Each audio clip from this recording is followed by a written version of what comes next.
प्यारे दोस्तों, अस्सलाम वालेकुम। आप देख रहे हैं इरफानी नेटवर्क यूट्यूब चैनल और मैं हूं आपका छोटा भाई मोहम्मद इरफान झारखंड। दोस्तों, एक सनसनीखेज खबर इस समय सोशल मीडिया में गर्दिश कर रही है जिसने मुसलमानों के होश उड़ा रखे हैं। दोस्तों, वजह क्या है, सबब क्या है? अजान पर फिर से खड़ा हो गया है महाबवाल। शहर शहर, डगर डगर, नगर नगर अजान पर पाबंदी को लेकर एक नया बखेड़ा खड़ा कर दिया गया है। और ये बखेड़ा ऐसे वक्त में खड़ा किया गया है दोस्तों, जिस वक्त में मुसलमानों का सबसे पाक पवित्र त्योहार रमजान चल रहा है। इबादत का महीना रमजान चल रहा है और इसी रमजान करीम के दरमियान दोस्तों, इस्लाम के दुश्मनों ने फिर से अपनी नफरती बोली बोलना शुरू कर दिया है, फिर से अपना गंदा सियासत खेलना शुरू कर दिया है। प्यारे दोस्तों, आज़ान को लेकर, कुरान को लेकर, इस्लाम को लेकर लगातार बयानबाजी करते रहे हैं लोग, क्योंकि वो जानते हैं कि आज़ान, कुरान, इस्लाम, मुसलमान, इन चीजों को अब विकास के ऊपर वोट नहीं मिल सकता है, विकास के ऊपर राजनीति चमक नहीं सकती है। अगर कहीं राजनीति चमक सकती है तो वो सिर्फ और सिर्फ इस्लाम, कुरान, आज़ान है। और अब दोस्तों, आज़ान को लेकर एक ऐसी नई आफत खड़ी हो गई है जो यकीनन ऐसे वक्त में जब रमजान करीम चल रहा है दोस्तों, मुसलमानों के लिए परेशानी का सबब हो गया है। क्योंकि दोस्तों, लगातार ऐसी खबरें आ रही है जहां मस्जिद के बाहर हनुमान चालीसा किया जा रहा है। दोस्तों, अगर कोई भक्ति की वजह से अगर हनुमान चालीसा पढ़ता है तो दोस्तों किसी को भी कोई आफत नहीं होता है। लेकिन अगर आप कंपटीशन में, आज़ान के कंपटीशन में हनुमान चालीसा पढ़ने लगे, आप मस्जिदों के बाहर हनुमान चालीसा पढ़ने लगे और आज़ान को बंद कराने की कोशिश करने लगे, तो फिर दोस्तों मामला आप समझ सकते हैं कैसा हो सकता है। वो मुल्क, जिस मुल्क के भाईचारे की मिसाल दुनिया देती है, आज उसी मुल्क में कुछ ऐसे उन्मादी लोग भी आ गए हैं जो ऐसे अनलगत बातें करते हैं, ऐसा ऐलान कर देते हैं जिसके बाद कोहराम मच जाता है। फिर से एक इंसान ने नफरती बोली बोली है और उसके बाद से दोस्तों एक नया कोहराम मच गया है हिंदुस्तान के अंदर। शहर शहर, नगर नगर आज़ान पर पाबंदी की। इसकी शुरुआत किसने की है दोस्तों, आगे हम पूरी जानकारी देंगे आपको इस वीडियो में। आपसे रिक्वेस्ट करना चाहेंगे, अगर अभी तक आपने चैनल को सब्सक्राइब नहीं किया है तो चैनल को कर लीजिए सब्सक्राइब, बेल के बटन को कर दीजिए ऑन और ऑल नोटिफिकेशन के ऑप्शन को दबा ले ताकि आने वाला हर वीडियो सबसे पहले आप तक पहुंच सके। प्यारे दोस्तों, महाराष्ट्र के अंदर से एक ऐसी बात निकली जिस बात ने अब देश भर में अपना फैलाव चालू कर दिया है।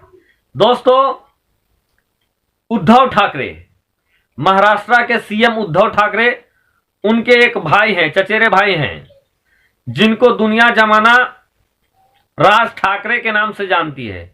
ये वही राज ठाकरे हैं दोस्तों जो महाराष्ट्र नवनिर्माण सेना के अध्यक्ष हैं। ये वही राज ठाकरे और मनसे प्रमुख हैं जिन्होंने कुछ दिन पहले दोस्तों, या कुछ साल पहले आप देखते होंगे, आपने खबरें देखा होगा कि कैसे गरीब मजदूर, जो उत्तर भारतीय गरीब मजदूर जो जाकर महाराष्ट्र में काम कर रहे थे, उन लोगों को चुन चुन कर वहां से मार रहे थे। उनके कभी ठेले वाले का ठेला तोड़ दिया जा रहा था, रिक्शा वाले को भगाया जा रहा था, गुपचुप वाले से तोड़फोड़ किया जा रहा था। ये वही उसी पार्टी के प्रमुख हैं राज ठाकरे साहब। राज ठाकरे ने एक आयोजन में ये बात कही कि जो लाउड स्पीकर से जो आज़ान होता है, आपने देखा है भारत की संस्कृति रही है, 100 सालों से ऐसा चलता आ रहा है कि लाउड स्पीकर का जब से इजाद हुआ है लाउड स्पीकर से आज़ान दिया जा रहा है। सिर्फ हिंदुस्तान में ही नहीं, सिर्फ पाकिस्तान में ही नहीं, सिर्फ तेहरान में ही नहीं, बल्कि दुनिया भर में जहां जहां मुसलमान रहते हैं वहां लाउड स्पीकर से आज़ान दी जाती है, मस्जिदों से आज़ान दिया जाता है। दुनिया भर में इतने मजहब हैं लेकिन किसी मजहब के लोग को परेशानी नहीं होती है, सिवाय आजकल कुछ भक्त टाइप के लोग जो पैदा हो गए हैं हमारे मुल्क भारत में। सबसे ज्यादा परेशानी उन्हीं को होती है, बाकी किसी को कोई परेशानी नहीं है, क्योंकि ये भारत शुरू से ही यहाँ पर आरती लोग सुनते रहे हैं, मस्जिदों की आज़ान सुनते रहे हैं, गुरुद्वारों की गुरुवानी सुनते रहे हैं लोग, क्योंकि इन्हीं लोगों से अपना मुल्क हिंदुस्तान बना है। अपने मुल्क के लोग धार्मिक हैं, कोई गुरुद्वारे की गुरुवाणी सुनता है, कोई आजान सुनता है, कोई भजन कीर्तन सुनता है, तो कोई मंदिरों की घंटी सुनता है। लेकिन जिनके बाप दादा मंदिरों की घंटी सुनकर पैदा बढ़ते रहे, जिनके बाप दादा आजान सुनकर चाहे तो वो इस दुनिया को छोड़कर चले गए, लेकिन अब उनके जो संतान आ गए हैं उनको आजान से तकलीफ होने लगी है। तो दोस्तों, जो महाराष्ट्र नवनिर्माण सेना के जो प्रमुख है राज ठाकरे साहब, इन्होंने कहा कि अगर लाउड स्पीकर से आजान होगा तो हम मस्जिद के बाहर में उससे भी तेज हम हनुमान चालीसा बजाएंगे। बस क्या था दोस्तों, उनका बयान था कि जितने भक्त जो उन्मादी टाइप के भक्त थे उनको बैठे बैठाए एक नया मुद्दा मिल गया। जगह जगह पर अब ये आजान वाला सोसा छिड़ गया। महाराष्ट्र से लेकर कर्नाटका तक आजान पर पाबंदी, लाउड स्पीकर पर पाबंदी का मामला तूल पकड़ने लगा। महाराष्ट्र के कई मस्जिदों में खबरों के मुताबिक दोस्तों जो जानकारी मिला है, मस्जिदों के सामने लोग लाउड स्पीकर लेकर चले गए और बाजाबता हनुमान चालीसा बजाना शुरू कर दिया। एक आध जगह तो महाराष्ट्र की प्रशासन ने कार्रवाई करते हुए लाउड स्पीकर को जिससे हनुमान चालीसा बजाया जा रहा था उसको उतरवाया भी गया, गिरफ्तार भी किया गया, बाद में उनको चेतावनी देकर छोड़ दिया गया।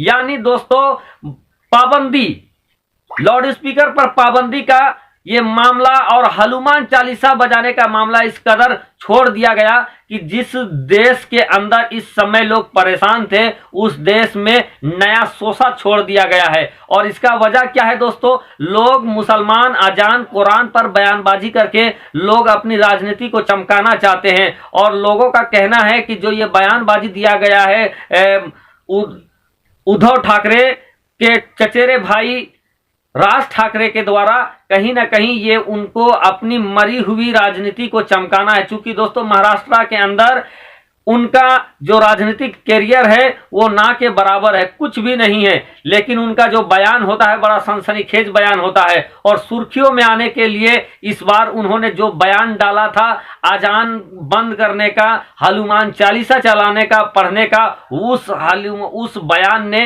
एक जहर का काम किया है। और इस समय दोस्तों जिस चैनल को खोलकर देखेंगे आजान पर डिबेट हो रहे हैं, आजान बंद होना चाहिए, लाउड स्पीकर से आजान नहीं होने चाहिए। मैं अपने जानिब से दोस्तों आप लोगों से रिक्वेस्ट करना चाहूंगा, जहां पर मुस्लिम भाइयों की कम तादाद है तो हो सके तो आजान की वॉल्यूम थोड़ा कम कर लें ताकि दूसरों को तकलीफ ना हो। और जहां जिस तरीके से हो रहा है यकीनन होता रहेगा। दोस्तों क्या आजान लाउड स्पीकर से बंद करना चाहिए या नहीं, आपकी क्या राय है कमेंट के जरिए जरूर बताएं। लेकिन कुछ नफरती तत्व हैं, लगातार इस्लाम से उनको पेट में दर्द होता है और वही लोग इस तरीके की बयानबाजी करते हैं। शुक्रिया, आदाब।